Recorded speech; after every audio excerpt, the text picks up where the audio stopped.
has taken over. Let's go. It's Ferrall. Coast to coast. Steaks, chicks, stacks. You and I are going to make a lot of money. It's Ferrall, coast to coast.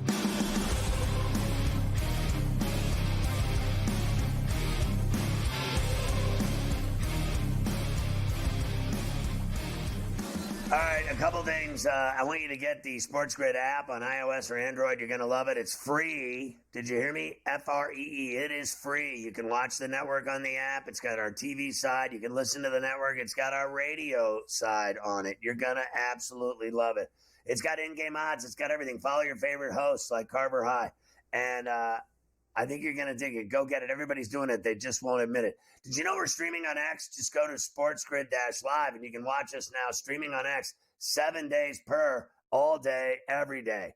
Get the Ferrall Coast to Coast and Ferrall on a Bench podcast Monday through Friday on iTunes. I also wanted to tell you tonight, you've got great shows going on. Obviously, GTD with the mayor of Miami, Joe Ranieri, from 6 to 8. And then Wetzel and Sherapan, opposite picks, and the Sportsbook Consigliere on In-Game Live from 8 to 10 tonight on SportsGrid. Of course, I'm sure you got Carver and Lisi, Joey Prawn, styling with your boy Carver. So all that tonight on the TV and radio sides on SportsGrid. Check us out. It's smarter to be on SportsGrid. We go to Montreal, Quebec, where the Four Nations is going on, and we've got Elvis in the building. Denny Bernstein from the Fourth Period and NHL Radio on Sirius XM. He's at the event. What could be better?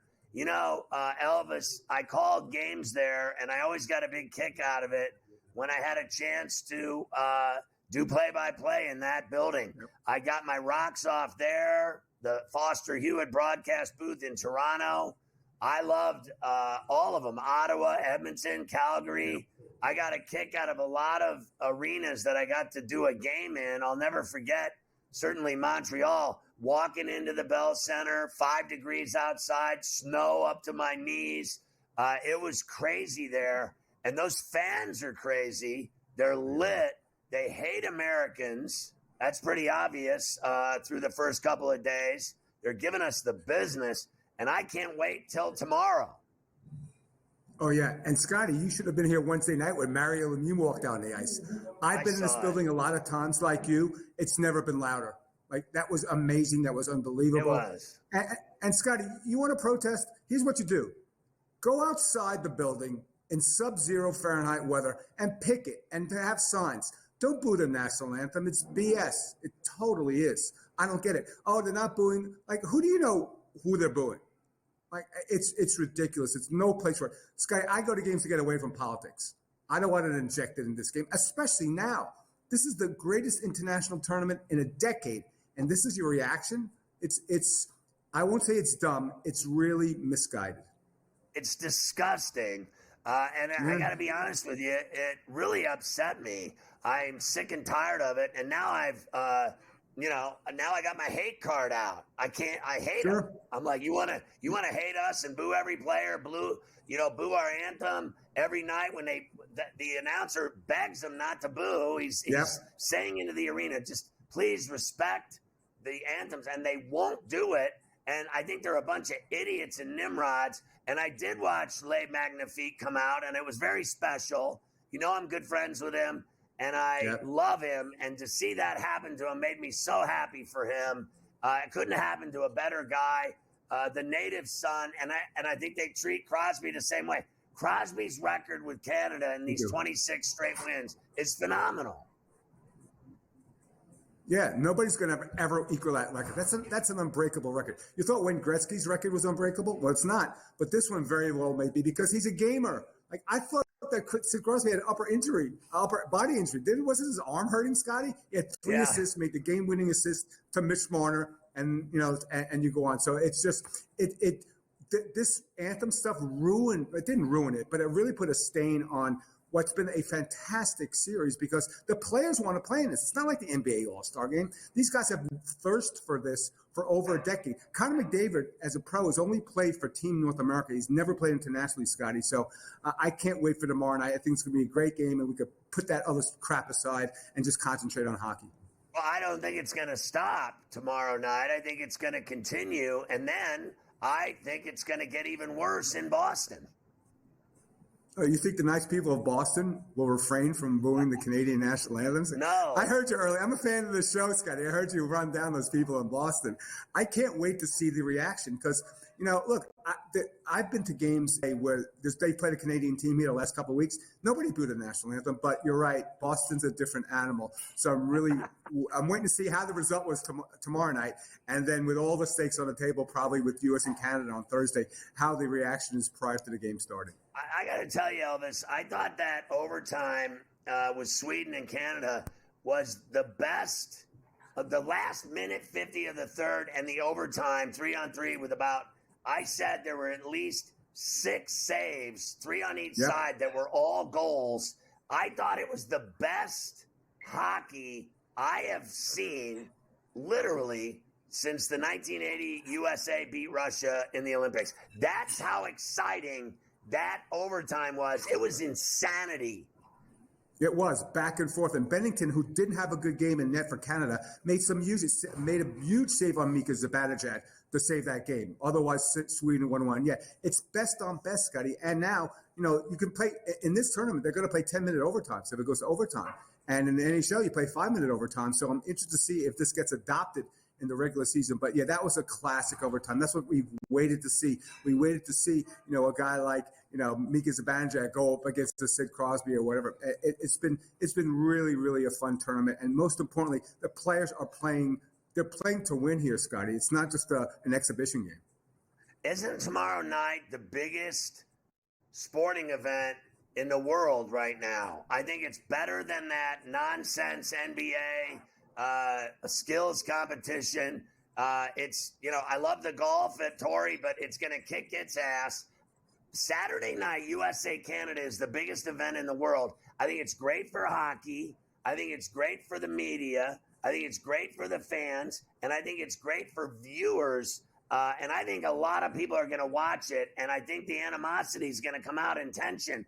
And I think that's good for people's health, actually. Yeah, I think the booing of the anthem is going to motivate the American team. You heard Matthew Tkachuk. I didn't like it. That's all I got to say. I think gives them more motivation to win the game tomorrow night. But you're right. This is going to be epic. I compared the two teams. The USA is like the Eagles, right? They have a ground game, right? They're a big physical team. When you have Tkachuks and Jack Eichel on that front line, that's really hard to defend. And Canada is not a big physical team, so it's going to be really interesting. They're more like the Chiefs with a passing game, so it's going to be. So if you're a casual fan, that's what you should look out for in this game. I think it's a great classic matchup. I don't think there's a lot of dislike. There's a lot of respect on the ice, but once they drop the puck, that respect goes away. Yeah, there's none of that. When you're playing for your country, you hate the guy standing across from you. I got a minute left. You heard me earlier talking about it. They never lose with Crosby. They're at home. They're at the Bell Center. It's -110 both ways. I like USA in a game next Thursday if they get to that in Boston. I think the better bet for me, as I said earlier, is Canada. Yeah. Do you think USA wins that game tomorrow night, or are you Canada as well for this first one? I'm with you. I like the over, but they got the better goaltender. I think Connor Hellebuyck is going to decide this game, and I love putting Jack Eichel with the two Tkachuks. I think that's a path to victory. So I actually like the USA tomorrow night. You're styling in Montreal. You got it all going, Elvis. You get to go to those games. The media's there. You got the suit. You look great. You're the man. Enjoy yourself. I'm super jealous, man. Have a blast. You should be. Love you, Scotty. You're the best.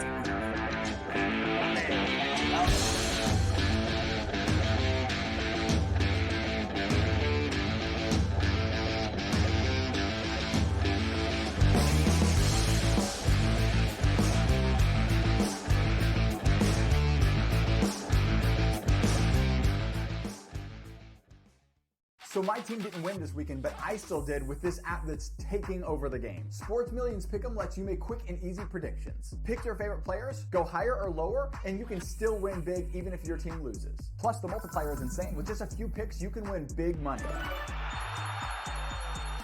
So get on it. They've got a welcome bonus to help you start off your winning streak.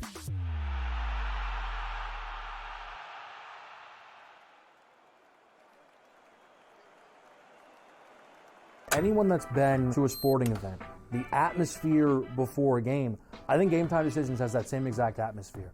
This is our arena.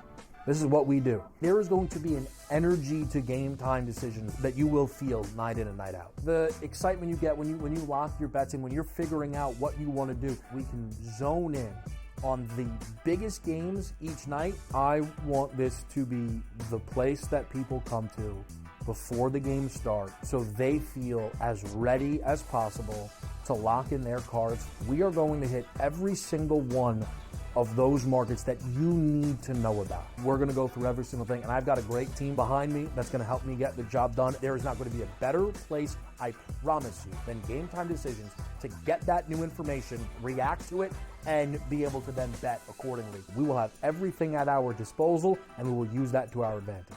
I'm Kevin Walsh. Tune into Game Time Decisions from 6 to 8 p.m. Eastern on SportsGrid.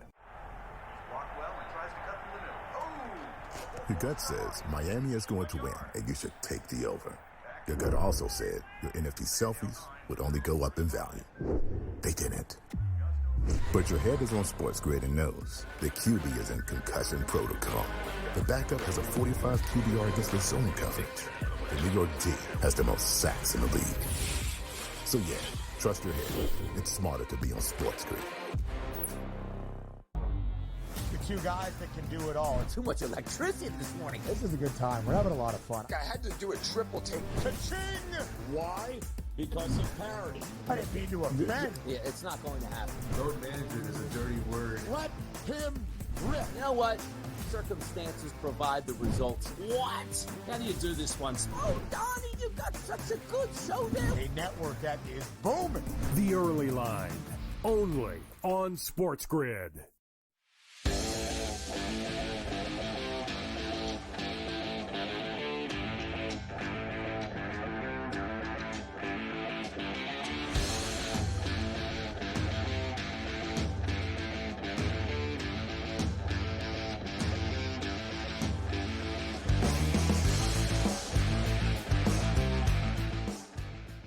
I mean, Scheffler just sank a wedge shot from the sand, just a big old floppy. He just eagled that hole. Oh my God. It's just, he was 5 under, 2 strokes back, and now he's tied for the lead with Thompson. He just holed it from a bunker 45, 50 feet away. Like, you got to be kidding me. It makes me sick to my stomach. Sick and tired of it. It's amazing. You just can't get rid of this guy. Like, it just never ends with Scheffler. Even Never. the game, you got some bad conditions. I was saying earlier, like, you look now, Rory's made a little push here. Rory's at 5 under and is in the mix. But like, I was looking at some of the names around Scheffler, like Patrick Rogers and Davis Thompson and Nicky Dunlap and some of these other guys. Like, they got no shot. They're not going to hang with him on Saturday and Sunday. No. Now, Rory's 2 back of him. Now, Rory was tied with him. Now he's 2 back of him. Rory obviously could, hang with him through the weekend. But these other guys got no shot if Scheffler's playing. Did you hear Drano? He said that Rory's never won 2 in a row. He's never won 2 in a row, but he's playing some pretty good golf right now. He's in one of those little zones that he gets in sometimes. Never won 2 in a row in his long-ass career. Never. Are you kidding me? This guy plays every week for years and years and years and years. He's won tons of tournaments. He's never won 2 in a row. I mean, that's a trend I can sink my teeth into. Like, I'd love Rory to beat him. I'm rooting for Rory, but he never does it. So, like, to me, that's not a good bet. Not at all. A couple more NFL things before we get to the college rack. Huge weekend at college rack, including number 1 versus number 2 tomorrow in Tuscaloosa. The Rams allegedly want the 3rd overall pick from the Giants for Matthew Stafford, whose deal they are unwilling to restructure. If Joe Shane traded the 3rd overall pick to the Rams for Matthew Stafford, he should be fired on the spot. I agree. If he ever did that. Fired on the spot. Well, he's already ruined the Giants, so he's done a great job of that. He's painted that picture already. And let me tell you something. I won't deny the guy can still play, but he's old. It's over for him. He's not going to come to this crappy football team with absolutely no line. They have no talent. They have no anything. What do they have? I mean, they got Neighbors. You'd be sitting here all day. What else do they have? Nothing. I've heard about Thibodeau all I can take. They stink. He will not do anything except get his ass pummeled and injured. He'll be injured within 2 games. He'll be laying on the turf. They'll carry him off the field. He'll be done for the season. I mean, at least in L.A., he plays with a good team, with a good line, and they had a chance. They were on the 20 of the Eagles to win the game. That's not happening with the Giants. This would be another terrible move. This guy, Shane, already gave up on Barkley. Is he going to really butcher their future when they got that high of a draft pick to take some old man who shot? In my view, he's shot compared to what he'd be walking into. Him with the Giants is a shot quarterback. Him with the Rams still is a guy that can win games. I don't think he wins in the cold and in New York. He'd get killed. Of course, everybody has all these guys attached to the Steelers, too. Every single guy in the league is coming to the Steelers. Everybody. And none of them ever, and it never happens. I'm done listening to Steeler rumors. I'm done with it. All I want is that Russell Wilson gone. I don't care what they do, but I don't believe any of the rumors. Trevor Lawrence, Matt Stafford, Jesus Christ, what is next? Honestly. We obviously know that Cam Ward and Shedeur Sanders are going to be 2 of the 2 top quarterbacks taken in the draft. Here's all the quarterbacks that are going to be at the Combine. Some names you obviously know: Jackson Dart, Quinn Ewers, Dylan Gabriel, Will Howard, Jalen Milroe, Curtis Rourke from Indiana, also invited to the Combine. There you go, the quarterback. I think he's a sleeper. I do. I think that guy has an arm, and I think he's got quarterback smarts, if you will. I love the way that kid plays football. I think he's an actual sleeper. And I think Riley Leonard is not better than that kid Rourke in terms of, they beat him. I think the team was better than Indiana. I don't think Riley Leonard's a better quarterback than Rourke. I mean, as a quarterback, and I'll tell you another guy, Kyle McCord might be better than all these guys as a quarterback. I mean, that guy's fantastic. I think he's got talent. People have Milroe ahead of him, and Sanders ahead of him, and Cam Ward's number 1. And look, I won't deny that Jackson Dart is appealing, but you know what he reminds me of? What's the difference between him and Will Levis? Yeah, not much. And Will Levis came out of Kentucky. Was he not the prototypical NFL quarterback? The size, the arm strength. Look at him in the pocket. And Will Levis is ass mustard. He is so awful in the NFL. I mean, Mason Rudolph is better than him. He certainly is. And by the way, Riley Leonard will not even be drafted. No. In the NFL draft. He will not. 7 rounds, he will not be taken by anybody. He'll be playing in the United Football League. I don't even know if he's going to be good enough for that. He might want to just get into insurance or in the healthcare industry. That's what I think he should be doing. The Dolphins have told, in fact, the Dolphins have now made this official. They released running back Raheem Mostert and actually a couple of other players. Dolphins starting to clean house ahead of the new league year and free agency, etc. They never win. They never win. We've done all these stories this week about how much money Nevada won on a Super Bowl and New York won on a Super Bowl. Winning. Yeah, well, guess what? Not in the state where the team won the Super Bowl. Pennsylvania, they got cleaned out. They did lose $6.5 million on the Eagles winning the Super Bowl, as expected. Everybody bet on the Eagles. How will I ever sleep at night a state lost money on a sporting event and they lost millions. I feel so awful for all the Pennsylvania sports books. Maybe we should send them some Valentine's turtle caramel chocolates.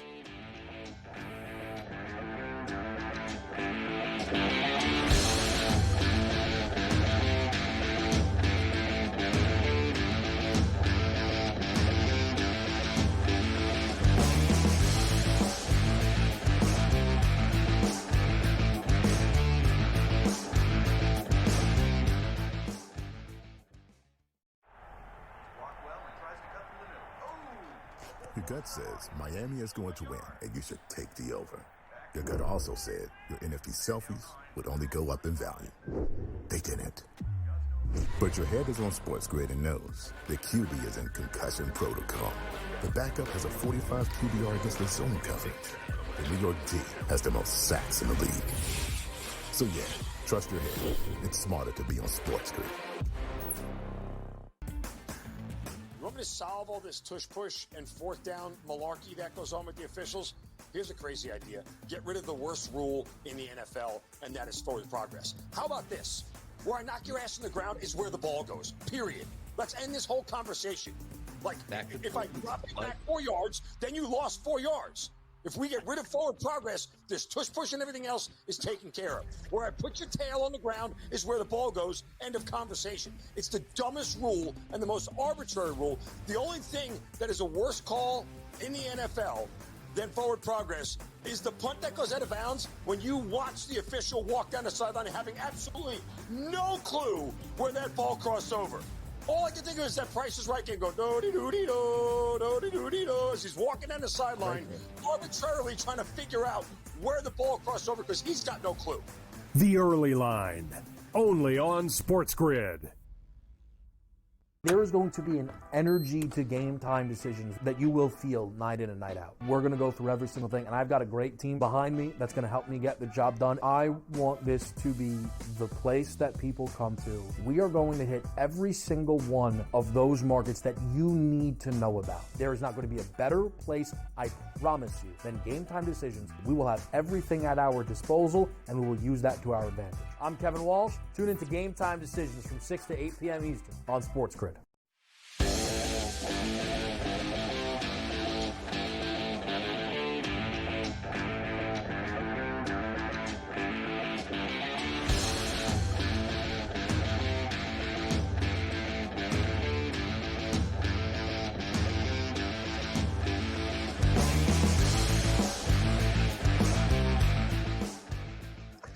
You were talking about the Dolphins, and I see that Tyreek Hill is in the news.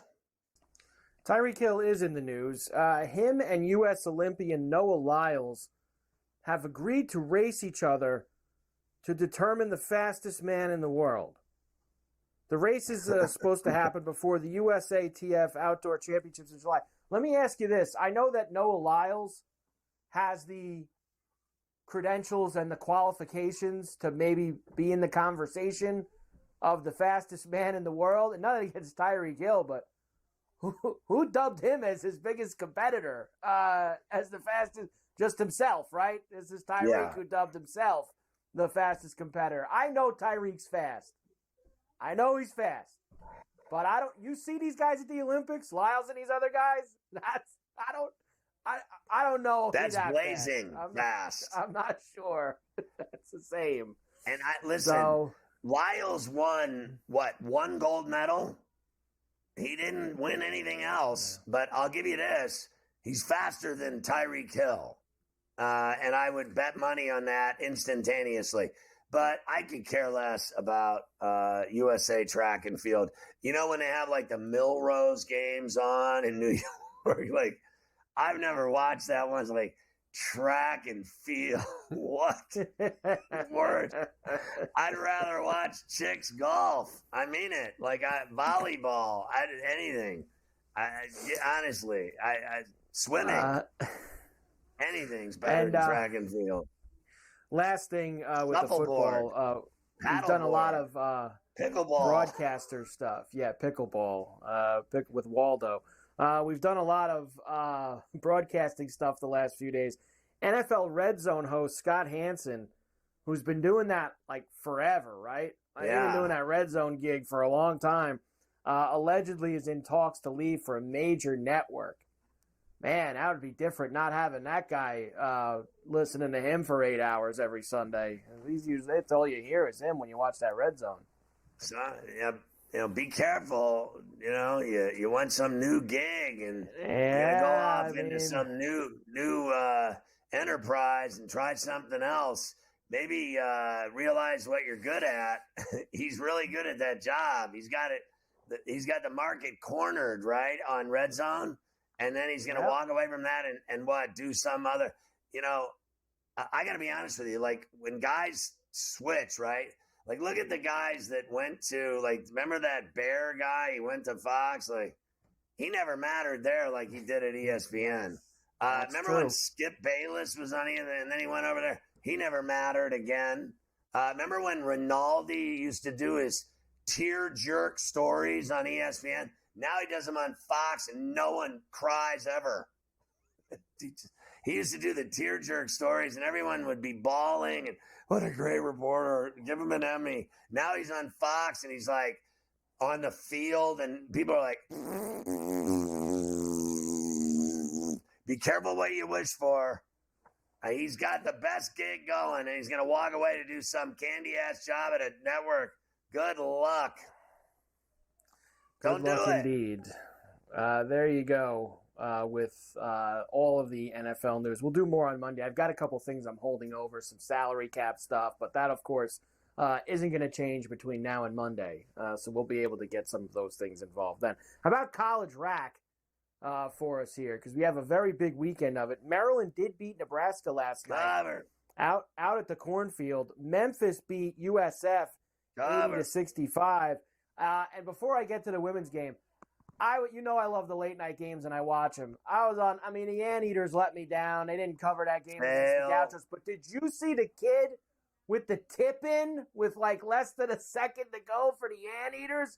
Oh, he won it on the buzzer with a little tip-in to beat the Gauchos. It was a hell of a game. We just didn't cover the game with the Anteaters. It was a late night, some late-night thunder there for that one.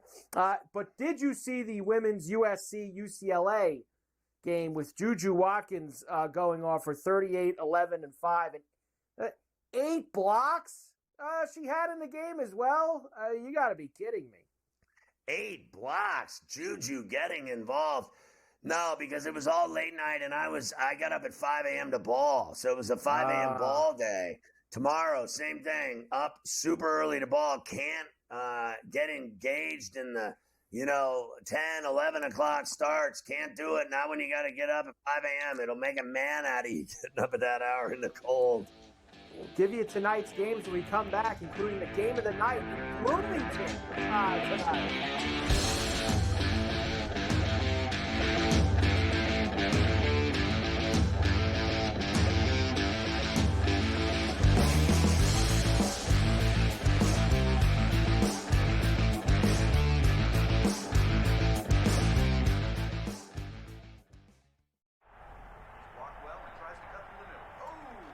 Your gut says Miami is going to win, and you should take the over.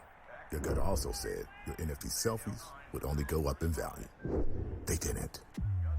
But your head is on SportsGrid and knows the QB is in concussion protocol. The backup has a 45 QBR against the zone coverage.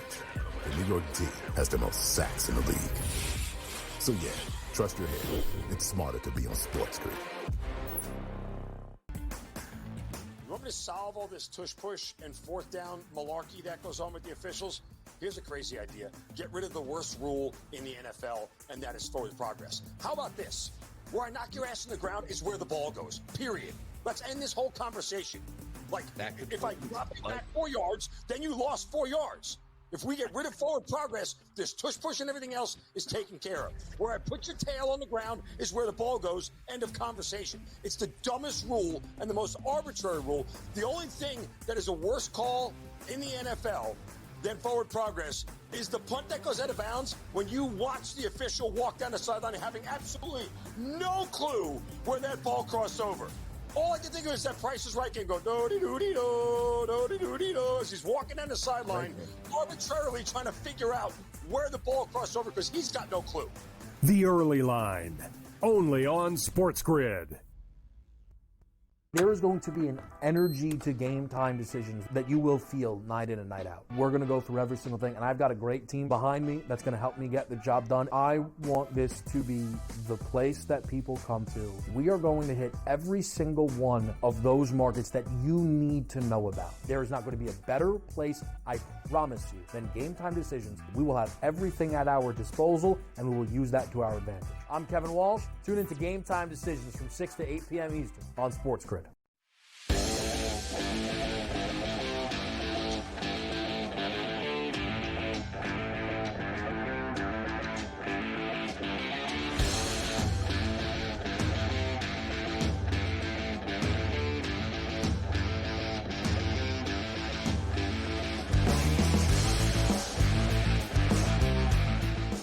And around the stretch they come, headed for home, Carver High on a pain-free Friday. We certainly are doing that. Celtics assistant Sam Cassell has emerged as a candidate for the Florida State job at the end of the season. God bless and good luck down in Tallahassee. Certainly did.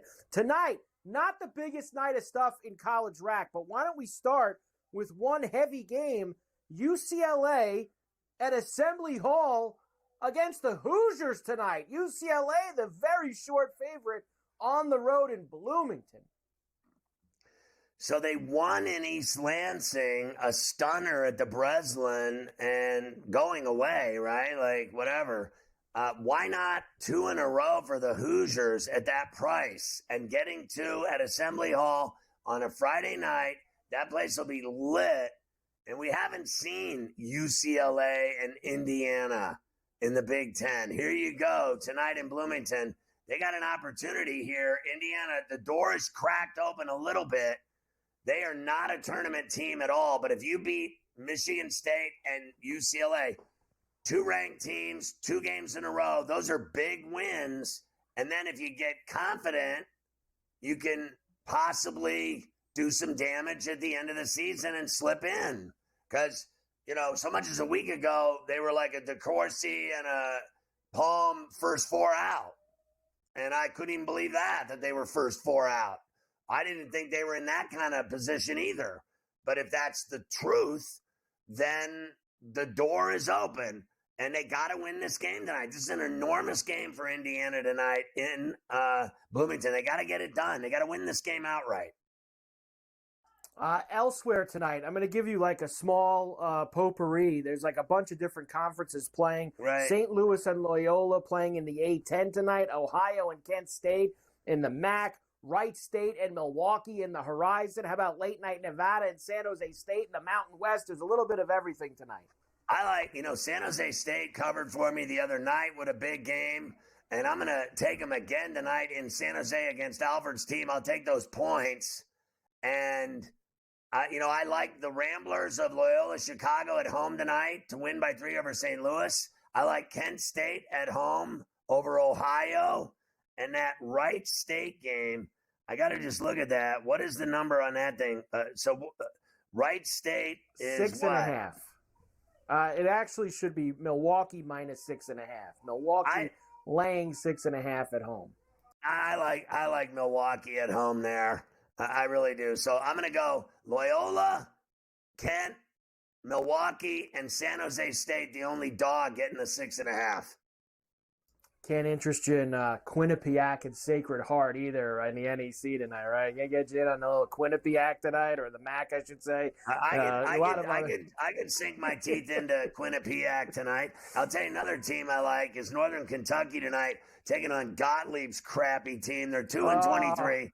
Everybody keeps doing stories on them because of him, and the reality of it is, it's what it should be is a horror story. It should be a horror movie. It should be a scary movie because they're 2-23. They're hairdryer city. He can't coach. That's just all there is to it. He can't coach. Lay it with the Norse tonight. Take the Norse. Lay the points in Green Bay against your boy. All right, tomorrow. let's start with this, and then I'll run off everything else for you. Number 1, Auburn, at number 2, Alabama. Alabama minus 1.5, total 172.5. That's a 4 o'clock tip tomorrow afternoon in Tuscaloosa. First time ever 2 SEC teams, 1 versus 2. I like Alabama in Tuscaloosa, laying 2 on ESPN. That's a great game to watch tomorrow afternoon if you're inside for sure. That can lead you like almost right into the hockey game. It's actually like right in between the 2 hockey games. The first one ends, then you have the Auburn-Alabama game, and it goes right into the other hockey game. Arkansas visiting Texas A&M. Clemson's at Florida State. Vandy's at Tennessee. How about Wisconsin and Purdue? Good game. How about Houston at Arizona in the afternoon? That's a great game. Missouri, Georgia, Stanford, Duke, Mississippi State, and Ole Miss. The Egg Bowl on the hardwood tomorrow. Michigan State and Illinois, Kentucky and Texas. What a day of college rack on Saturday. Yeah, I think Michigan State might be able to cover that wood in Champaign, getting 6.5. And I think Stanford will cover that number against Duke. You notice how Duke wins all these games they don't cover. They're playing at Cameron Indoor. They don't cover. I thought Stanford looked bad at Georgia Tech this week in Atlanta. I like Missouri in Athens. Arizona's hard to beat at the McHale Center. I think they can knock off Houston tomorrow. I like Texas Tech, but Oklahoma State's playing better all of a sudden. I like that 9.5 at Iba tomorrow in Stillwater. I like the Boilers over the Badgers at Mackey, and I like Tennessee at home. I like A&M at home, and I like Clemson in Tallahassee.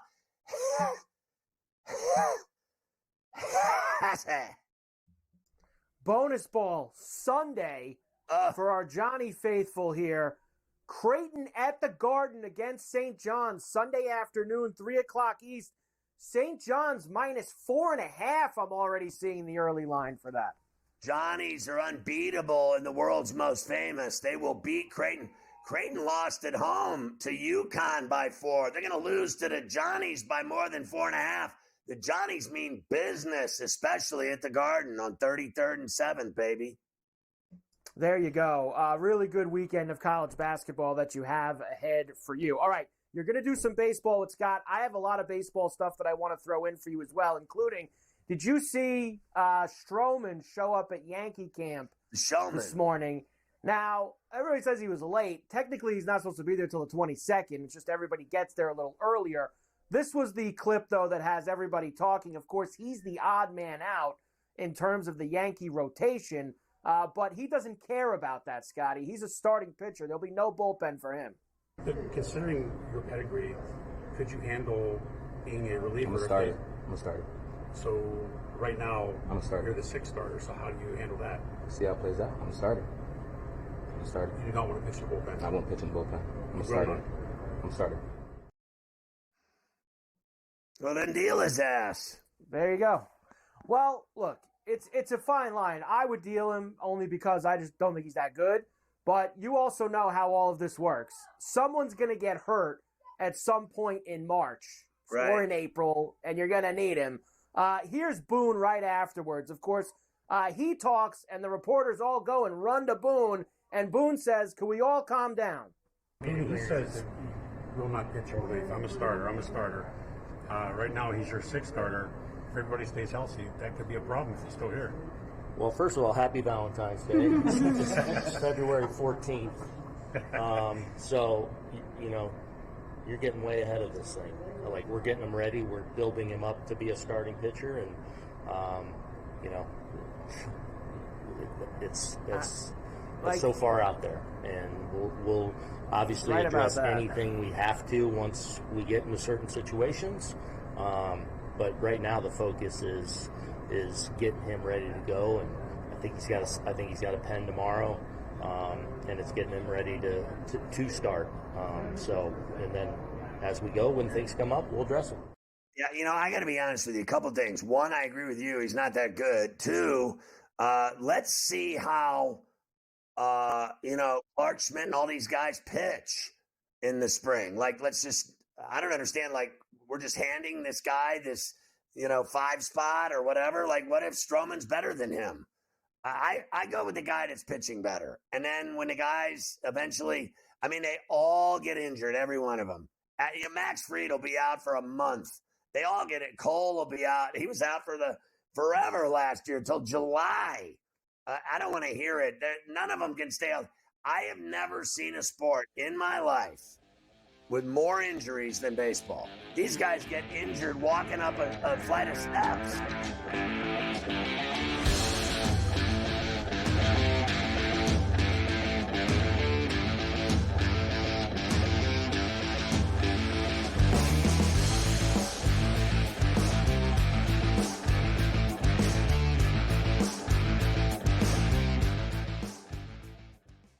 There is going to be an energy to game time decisions that you will feel night in and night out. We're going to go through every single thing, and I've got a great team behind me that's going to help me get the job done. I want this to be the place that people come to. We are going to hit every single one of those markets that you need to know about. There is not going to be a better place, I promise you, than Game Time Decisions. We will have everything at our disposal, and we will use that to our advantage. I'm Kevin Walsh. Tune into Game Time Decisions from 6 to 8 p.m. Eastern on SportsGrid. Your gut says Miami is going to win, and you should take the over. Your gut also said your NFT selfies would only go up in value. They didn't. But your head is on SportsGrid and knows the QB is in concussion protocol. The backup has a 45 QBR against the zone coverage. The New York D has the most sacks in the league. So yeah, trust your head. It's smarter to be on SportsGrid. But if it ends up being 1 versus 2, which seems likely because the Cavs had a 5.5 game lead over Boston, the Celtics 3 games clear of the New York Knicks. They're not unstoppable, not running away with everything, but for them to blow a 5.5 game lead on the backstretch in the NBA, already being a quality team outside of disastrous injuries, I don't buy that at this time. The Early Line, only on SportsGrid. In a short format tournament like this, like the Olympics, now this is even smaller, only 4 teams, who's got the best goaltending? Over, you're talking 3 round robin games and then a knockout with 4 teams. So you're playing 5 games. I'm not sold yet, Mike, on the USA stuff, on the merch, but I think I'm sold on the USA at least being in the final. Only on SportsGrid.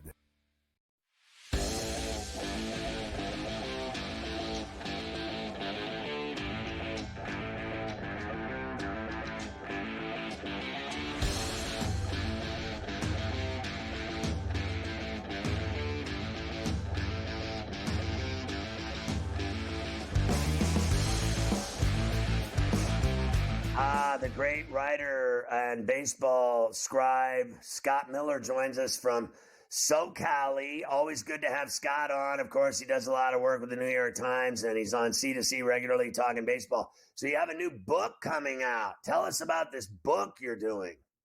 Yeah, May 13th is publication date. It's on managers. You know, we all talk about, hey, is that guy really writing out the lineup, or is it the baseball operations department? And this book basically is a look at how take a 50-year span or so, about the time computers were first introduced in the late 1970s, early 1980s. I start there, look at what the job of a manager was like. And of course, then it was Sparky Anderson, Earl Weaver, Billy Martin, guys that ran the team with an iron fist. And we go from then to now and what the job is like today, where obviously managing is a little different. They have to collaborate with the baseball operations department. So it's over that span, and it looks at what the job was like then, what it's like now, why we got from then to now, and how we got from then to now. So hope people like it. A couple early galleys have gotten out, and the reviews so far I've been really thrilled with. The couple people that read it early really like it. And you know, I probably talked to 200 people at least, you know, current managers, past managers, players, former players, executives, former executives. So hopefully it'll be a fun read that people enjoy. I look forward to it, Scott. That sounds fantastic. Speaking of managers, what do you think of Tito coming back into the game with the Reds? And he had left the game with health concerns, et cetera. and now he says he's doing great and he's excited to be back. How do you think that's going to go in the Queen City? Yeah, I think he's going to go. I mean, Tito's an all-timer as a manager. And, he's really good at his job, number one of the all-time best. Number two, personality's good. He's got just that throwback baseball guy, funny, humorous, great attitude. And I think he'll be good for the Reds. And I think it's always a good day for baseball when Tito Francona is managing. And I'm happy he's healthy, and I hope it holds. So the Padres, I have to ask, there was talk that we were hearing out here that they had money issues. Is any of that true? Well, there's a lot of mystery around the Padres right now. They don't seem to have money issues presently. I think in the upcoming few years they will. I mean, for example, next year, Fernando Tatis's contract goes up to $30 million. Machado will be about $30 million.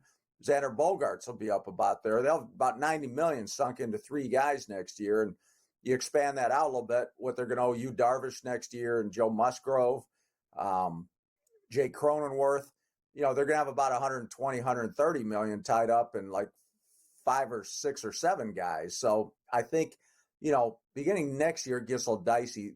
This year, it looks like they're going to have to cut a little bit of payroll. They're up above where they were last year, but they're still within the top 10 in the game.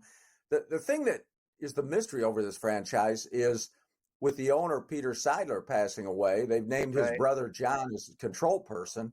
And the problem is, Peter's widow, Sheil Seidler, has filed suit against a couple of the Seidler brothers, saying they're pushing her out of the organization. So, it could get ugly. Hopefully it won't. Nobody knows for sure where the suit's going to lead, but, we'll see. But that's why there's some mystery about, if the suit gets really ugly and then somebody gets forced to sell or the Seidler family has to sell, things could change with the money.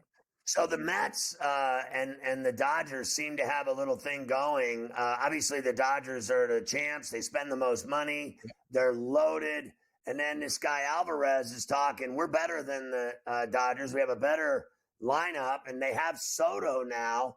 Is there a real, rivalry, war, something brewing between these two clubs, or could the Dodgers roll their eyes and care less? I think right now the Dodgers roll their eyes and care less, Scott. Now, that's the great thing about sports, though, isn't it? It's like it'll become a rivalry when they play this year if the Mets go out and whack them. I mean, all this talk in the spring is fine, but the Mets haven't been able to get past the Dodgers the last few years. I mean, the Dodgers obviously are the kings of the mountain, very talented. So, the Mets can say what they want. Alvarez can say what he wants, but bottom line is put your money where your mouth is. When you play the Dodgers, you got to beat them. And you got to be there in October. You got to get past them in October. If you do, then that's the time to talk. Were you surprised at the deal that Alonso accepted?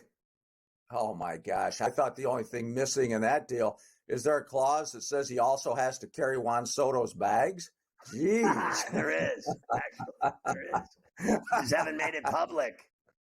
Yeah, my. I mean, they handed the keys to the castle to Juan Soto, and it'll be interesting how that whole dynamic is this year because obviously, Alonso's been one of the guys, if not the guy, who is Mr. Met, kind of the representative of the organization the last few years. And, I mean, they backed up the Brinks truck to Soto, and not only did they give him money, but, oh, my gosh, all those extras like, we'll give your family a suite for the entire year. We'll give your family security. We'll have security around your family. It's like you're giving him $700 million. He can't maybe buy a suite of his own with $700 million. I mean, the way they've treated Soto, it'll be interesting to see, Alonso had to come crawling back for money that he thought he was going to do a lot better than. So it'll be interesting to see. Pete Alonso, he's a good guy and I think a good teammate. And I think he'll make it work, but it'll be interesting to see the dynamic and see if Alonso's at all bent out of shape or if not in the spring, if he gets so as the season goes along. I got 30 seconds respectfully. Acuna's back and ready to roll with the Braves, it looks like. That's going to be fun to see. No doubt about it. I mean, one of the best players in the game. And boy, when he tore his second knee up, a couple years ago, the one knee went, now this one, hopefully he still has his legs under him. He still has his wheels because he's obviously a multi-threat, home runs, power, average, stealing bases, and he helps make the Braves go. And Braves will be back this year. They'll be back among the contenders as well. That's a great organization.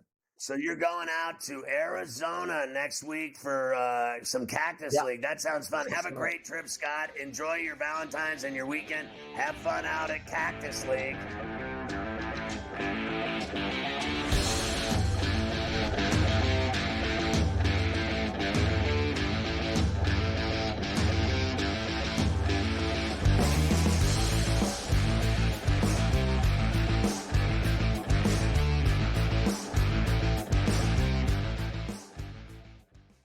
There is going to be an energy to game time decisions that you will feel night in and night out. We're going to go through every single thing, and I've got a great team behind me that's going to help me get the job done. I want this to be the place that people come to. We are going to hit every single one of those markets that you need to know about. There is not going to be a better place, I promise you, than Game Time Decisions. We will have everything at our disposal, and we will use that to our advantage. I'm Kevin Walsh. Tune into Game Time Decisions from 6 to 8 p.m. Eastern on SportsGrid.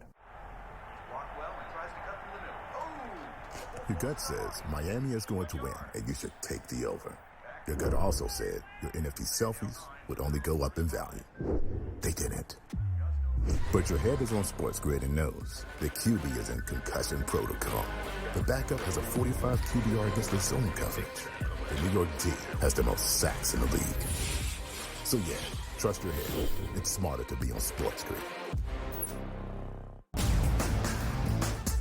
But if it ends up being 1 versus 2, which seems likely because the Cavs had a 5.5 game lead over Boston, the Celtics 3 games clear of the New York Knicks. They're not unstoppable, not running away with everything, but for them to blow a 5.5 game lead on the backstretch in the NBA, already being a quality team outside of disastrous injuries, I don't buy that at this time. The Early Line, only on SportsGrid. In a short format tournament like this, like the Olympics, now this is even smaller, only 4 teams. Who's got the best goaltending? You're talking 3 round robin games and then a knockout with 4 teams. So you're playing 5 games. I'm not sold yet, Mike, on the USA stuff, on the merch, but I think I'm sold on the USA at least being in the final. Only on SportsGrid.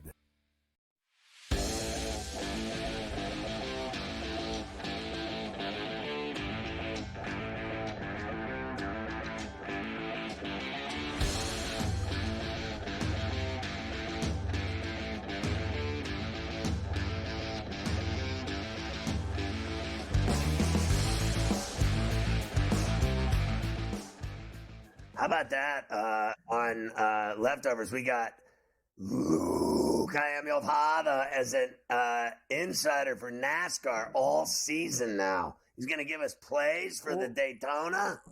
Let's make sure we get this in, and then I'll do the rest of the leftovers. Of course, Sunday is the 67th running of the great American race, the Daytona 500, a tradition unlike any other. I did see they're even moving it up an hour because they've got some bad weather coming in Daytona on Sunday, so they want to make sure they get the race in. Here is what the big board looks like. Ryan Blaney, and Joey Logano, Brad Keselowski, and Kyle Busch are all 12-1. Denny Hamlin, Kyle Larson, William Byron, Chase Elliott, Chris Boucher, Austin Cindric, he's won before, right? Bubba Wallace and Ross Chastain. Those are at the top of the board. Now, I believe that Luke has come in, Scotty, with Brad Keselowski, chalk, Kyle Busch, chalk, and Bubba Wallace at 25-1. But look, it's a great American race. Anything can happen. Is your guy running? Who did you used to pick all the time? Is he even still running? Who was it that you always The guy from Truex. Marty Truex is going to win. Is he still in, Luke? Do we still have Marty Truex? He's raising his race. He'll win. He'll win. He got to be a big number. You got a fat number on Marty Truex this week? I'm going to have to get that before we leave here and figure that out. So there you go. The Great American Race. Motorsport. I have it for you. I don't have it right now. I'll get it. All right, so here's the rest. Luke would get it. Brian Cashman spoke today at Yankee camp as well. I'll finish my Yankee stuff with you now. He could expect the Aaron Boone multi-year extension to be announced before opening day. He's not going anywhere. Lifetime contract for Aaron Boone. Great. Francisco Alvarez says the Mets, he doubled down. Remember the other day he said they have the best lineup in baseball?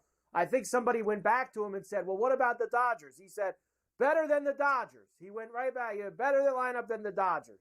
Francisco Truex is Alvarez 35-1. Let's go. 35-1, Marty Truex. Ohtani is gearing up for a return to the mound. On Monday, I'm going to give you the top 10 players in Major League Baseball right now, according to people who think they know. I'm going to give you that on Monday.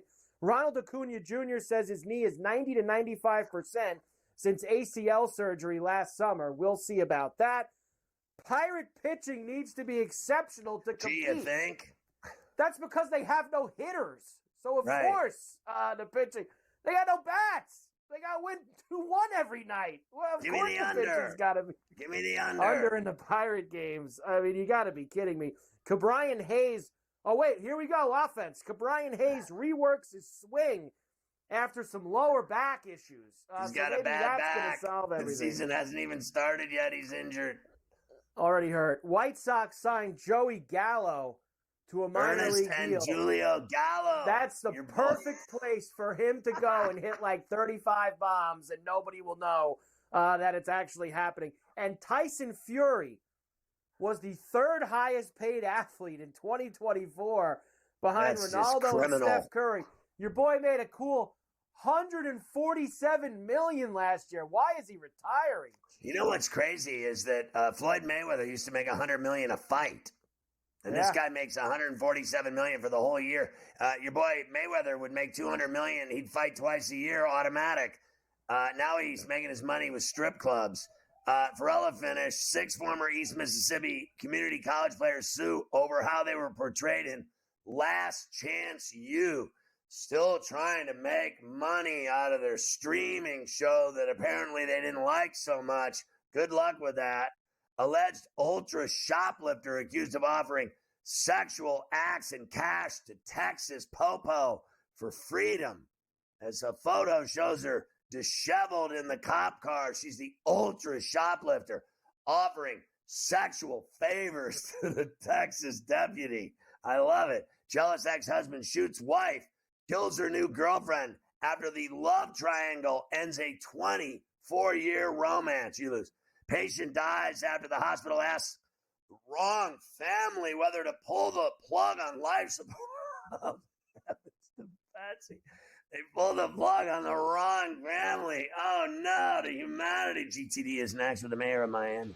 Get my app. Search Ferrall. It's badass. Have a great Valentine's and weekend. We'll see you Monday. I'm Tights to Toes.